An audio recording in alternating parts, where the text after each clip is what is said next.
During graduate school, I pretty early on reached the conclusion that I preferred to work as part of a team and on projects and for something that would reach a broader public more than I thought I would enjoy being in a classroom. And when one goes through a PhD program, teaching is obviously one of the principal career paths that one might choose. I think I was aware pretty early on that I didn't want to go that route.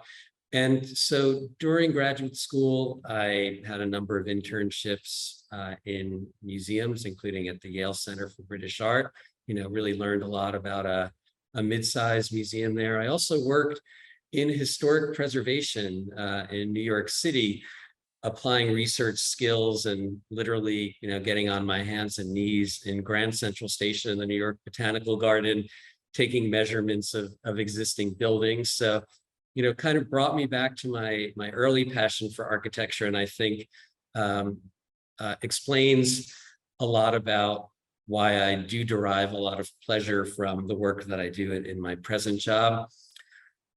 My partner, John Stewart, and I both moved to Miami in the mid-1990s, shortly after we both completed graduate school. And when I first came back to Miami as an adult, I was very convinced and very determined that at some point in my life, I would end up having a job at the Wolfsonian because it just so perfectly captured my interest in the relationship between visual arts and society, and art as an agent of cultural impact. And I did have the pleasure of working at the Wolfsonian for 5 years. I oversaw their fellowship program. I wrote grant applications and eventually managed public programs, membership, a variety of different things.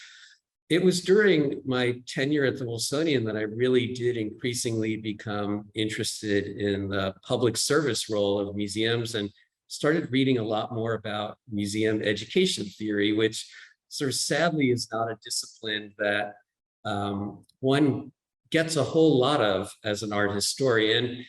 And I applied for and was offered a position at the Brooklyn Museum in the year 2000.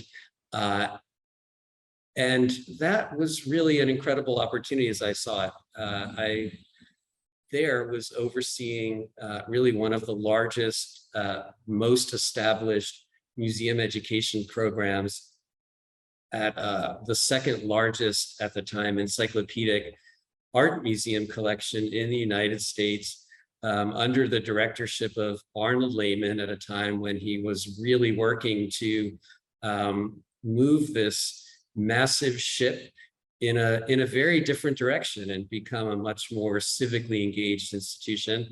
And I really enjoyed my 3 years there, working on a lot of different programs, working on a lot of different permanent collection reinstallations and temporary exhibition interpretation. But I did miss Miami, and I was kind of interested in seeing what might come next in terms of just playing more of a role in how a whole institution works. And so it was in 2003 that this position at Vizcaya came up. And I was, I will admit, a little skeptical about it when I first saw the position. As a Miamian previously, I had enjoyed visiting Vizcaya, but I never really heard much about it as a professionalized cultural institution. And in speaking with the board at the time and speaking with Michael Spring in the Cultural Affairs Department, I understood that the institution was really at a turning point, and there really was a great opportunity to take it to new places. So I jumped on that opportunity and have been here since 2004.